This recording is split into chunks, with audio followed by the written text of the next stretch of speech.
This is the hydraulic radius interactive calculator, which determines the hydraulic radius for various channel geometries used in open channel flow analysis. The calculator has a drop-down menu called Select Calculation Mode with 6 options.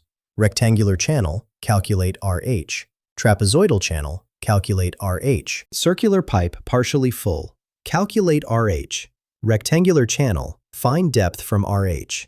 Rectangular channel, find width from RH. And calculate velocity using Manning equation. For this demonstration, I'll use rectangular channel, calculate RH. The input fields are width b in meters and depth y in meters. Let me enter some typical values for a rectangular channel.